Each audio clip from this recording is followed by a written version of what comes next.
On the 24th of April 2012, a truly mesmerising story started whenever Lee Everett found Clementine hiding in a treehouse at the start of a zombie apocalypse. The game was a storytelling masterpiece, there's no doubt about that, but it told a story in a way that no game has ever done before. Before we get into this, I'd like to give a quick spoiler warning for seasons 1 to 3 of The Walking Dead game, and also possibly the first episode of season 4, as we'll be talking about them quite a lot in this video. However, without further ado, let me explain why The Walking Dead is a storytelling masterpiece. Lee Everett gets in a car crash on his way to prison at the very start of a zombie apocalypse. After barely escaping a herd of walkers and hopping over a stranger's fence to try find some help, Lee discovers this little girl Clementine, who's hiding out in her treehouse to hide from the walkers below.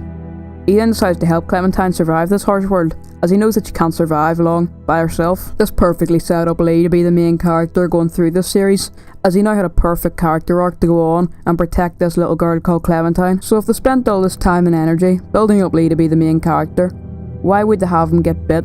It just doesn't seem right. What many games and TV shows will do is kill off their main character to add shock factor to the story, and this is really looked down upon. However, The Walking Dead didn't do this.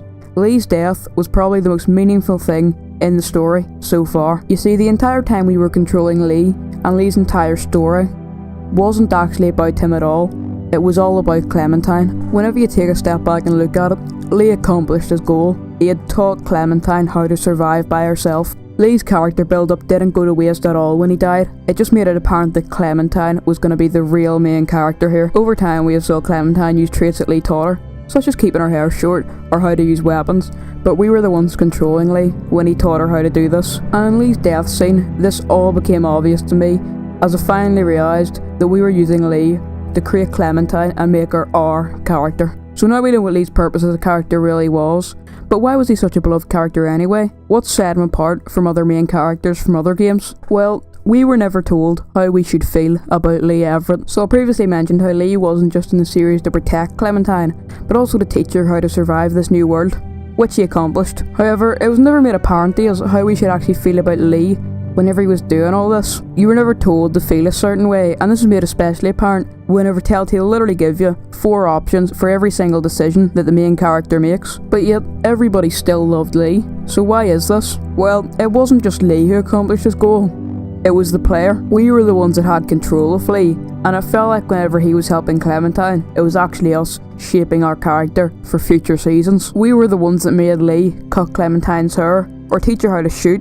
This was our decision, and it felt like when we took control of her in season 2, it was taking control of a character that we had made, and we weren't forced how to feel about her either. It was just natural. And the love for Clem only grew going into further seasons, as we decided and made the choices for what Clementine would do in every single situation. We weren't shown what to do, we decided what to do. Now, season 2 wasn't what a lot of people thought it would be, obviously because of the death of Lee, but it worked and flowed very naturally, and is a big part of the story overall. Many other games struggle with this, and at times it can feel like you're being force-fed how you should feel about certain characters, as there might be specific dialogue in place, or even side characters, just to tell you how you should feel at certain points of a game.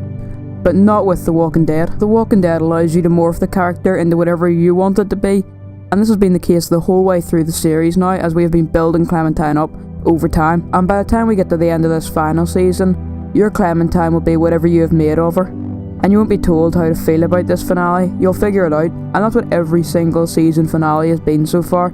You just figure it out and make what you want of it, except from, that weird ending at the end of season 2 where it doesn't really matter who you save because they all ended up dying anyway. People will have conflicting opinions on this, but I'm sure it'll give you some type of satisfaction and closure to your character, and that's why Telltale Games The Walking Dead is a storytelling masterpiece. The story player is also the story writer. You create your own story and make the decisions that you feel are appropriate for your character and your story. I feel confident in saying that the final scenes of this game will wrap up and give closure to this absolute masterpiece of a story.